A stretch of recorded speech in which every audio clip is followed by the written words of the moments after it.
how difficult it is to camp in Australia. It's illegal. Doing a couple of these little one-night stands, if you want to call them that, is a good idea. Guys, take a look at this. It's fucking out of control.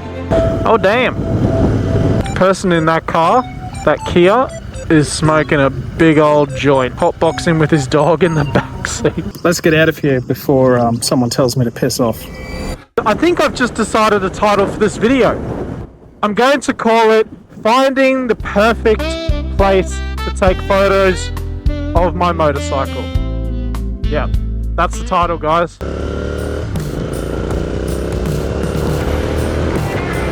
Green lights, yes sir. Today is just one of those days where you want to get out, see the world and just live a little bit, you know. So I thought I'd take you all along for a little ride with me along the broadwater here at the Gold Coast to free my mind and release my soul, or something along those lines. I've been watching content pretty much all day while I've been working today of other people riding motorcycles, and it's been driving me absolutely bonkers. I am so keen to get out on the bike. Also, I have been looking for an excuse to try out this ND filter that I've got on my bike camera today, as well as the lapel mic that I have going. So join me on this beautiful adventure along the broadwater of the Gold Coast towards Runaway Bay. Let's go. You might have seen in my previous video that I've been preparing for this very ambitious adventure around Australia on this motorcycle right here, my Royal Enfield Interceptor 650. Oh, look at that!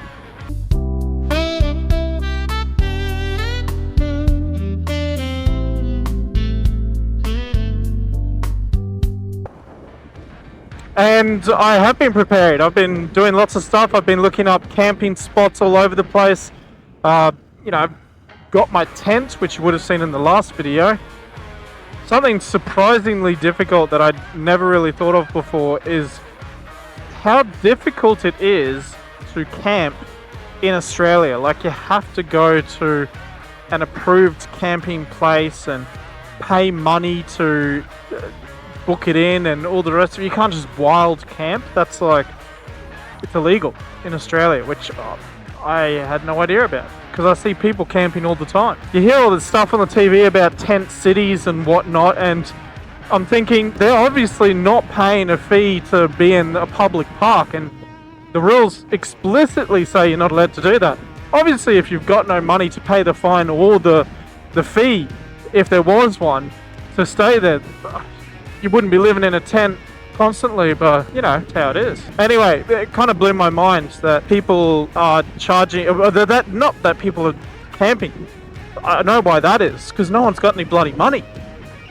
The reason that I was surprised was because you're not allowed to, and I just couldn't believe it. Anyway, that aside, look at this beautiful area, all these people in their boats coming back to dock it up overnight. It's been a long day out on the sea, and oh man, what a place to live. This is exactly why I moved to the Gold Coast. So I will give you a bit of a sneak peek in this video, and that is that I am going to, and I have almost pulled the trigger on booking a one-night stay camping not too far from home. Bit of a safety net, really. And the reason I've gone to do that is because I haven't been camping since I was like 15, and that was in a massive group of friends, and like there was responsible adults. Now I'm supposedly the responsible adult. I don't know how that came around so quickly. Oh, we made it to Runaway Bay already. That was quick. How'd I do that so fast?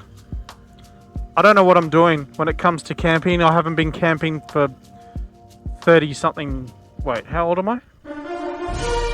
I haven't been camping for about 20 years. So I would very much like to give it a bit of a safety net try first. And I think that's a sensible thing to do before just, you know, I'm going to go around Australia, bye. I need to kind of know what I'm doing. And I think doing a couple of these little one-night stands, if you want to call them that, is a good idea. I think that's a fantastic idea. I'll figure out the stuff that I wish I had while I was camping. I'll figure out so much different information that I could use for a bigger adventure. At the moment, all I have is a sleeping bag and a tent and a knife, and that's it. Which is obviously, well, I don't know, is it? Is that enough? Is that all you need? I've got a lighter as well. I don't know if I need that. I probably will to light up the gas stove that I haven't bought yet. Oh damn, that's unfortunate.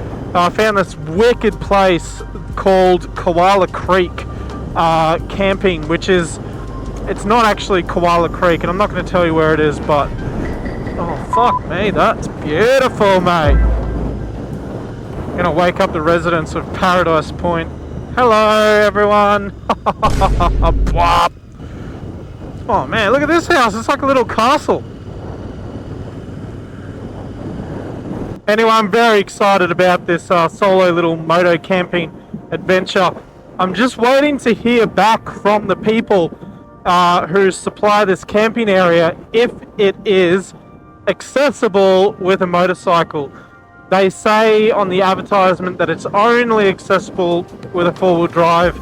I don't want it to be like really loose gravel because I don't want to break my bike, and I don't want it to be like a mudslide either. I'd like to be able to actually get there on the bike, so I just want to make sure with them what they classify as four-wheel drive and if a motorcycle will be able to make it up there. If it will, I'm booking it. It's going to happen.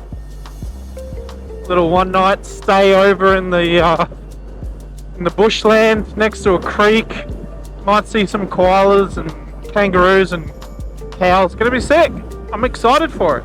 I then have another one planned a little bit further south in the Gold Coast, heading down into New South Wales, which again I'm very excited about that. I can't wait for that little adventure to begin. So there's a lot of adventure lined up, and I also have one video that's honestly, it's going to take me like, oh god, at least a week to record and plan and everything. That's absolutely nothing to do with moto camping or adventure, except for maybe personal life adventure, but I am very excited about that one also, so stay tuned guys.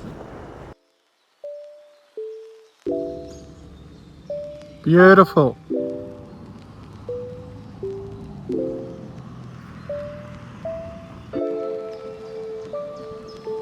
I feel like the residents here are slightly less excited that someone on a motorcycle has decided to turn up in their beautiful little corner of the world.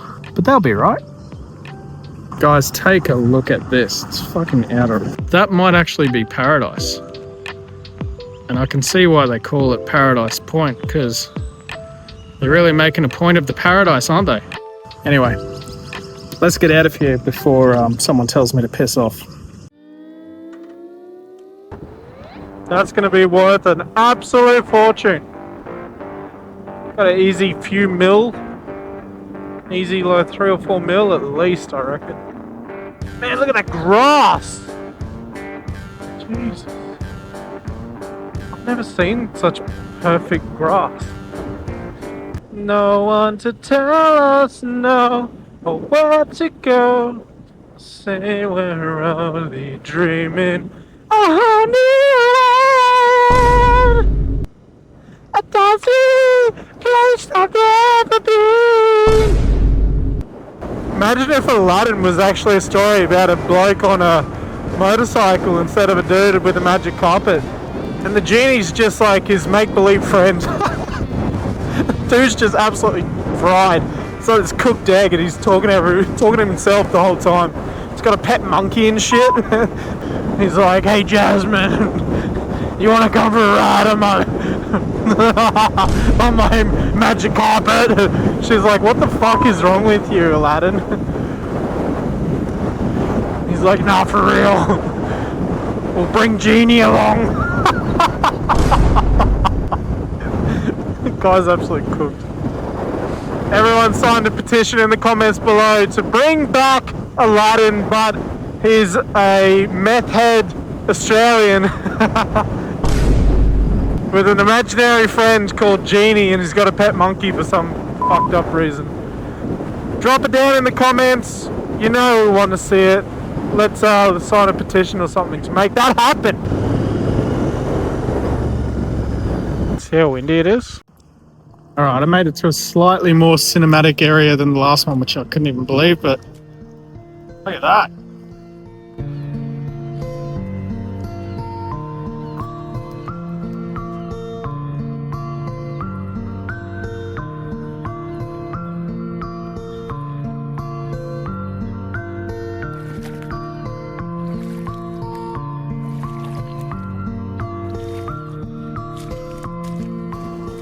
Unbelievably, this old GoPro's still got battery.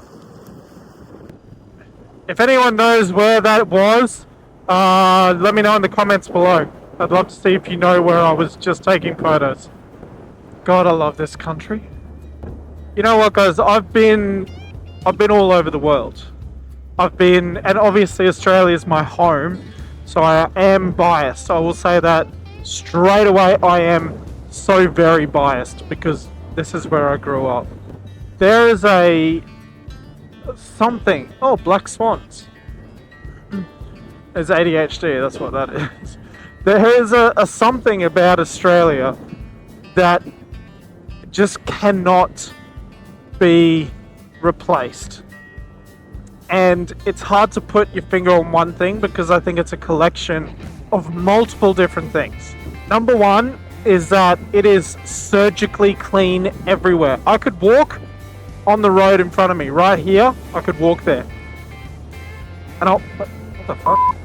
And I won't get dirty feet walking on the road. I could walk on the dirt. Even the dirt is clean, guys. Just hard to explain.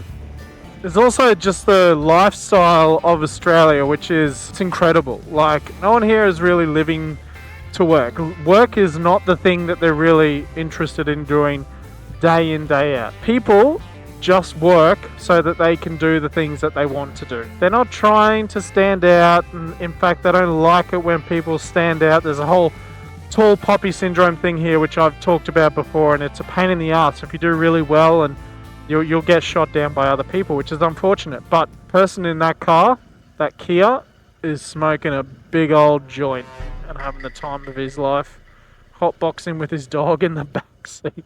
What a gangster. Anyway, I've talked about tall poppy syndrome before. It's a thing, and yeah, and there's lots of downsides about Australia as well, but overall, in general, Australia is amazing. It is so beautiful. And I've said it before, paradise comes with a price tag these days, but because it does. But it is outrageously beautiful here. Like, have a look around. And this is why I'm so excited to go on this camping adventure, this moto camping adventure, because I can't wait to see natural beauty that I can get to on my motorcycle that I just could not have done previously in my cars. And I've never really had like a heavy duty four-wheel drive before. I've had lots of like soccer mum four-wheel drives, if you can even call them four-wheel drives. This is the third and last location. I mean, you can probably tell where we're at.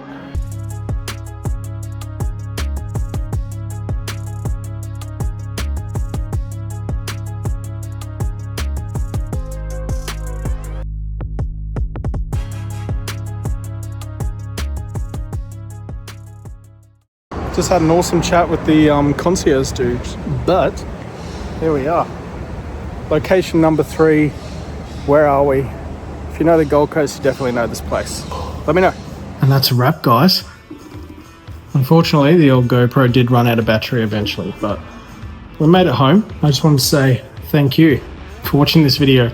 Let me know in the comments below if you know all 3 of those locations that I went to for some scenic Gold Coast photo shooting. I'll see you guys in the next one. Ride safe and peace out. GoPro, stop recording. GoPro, stop recording. GoPro, stop recording. Fine, keep recording then. I don't give a fuck. GoPro, stop recording.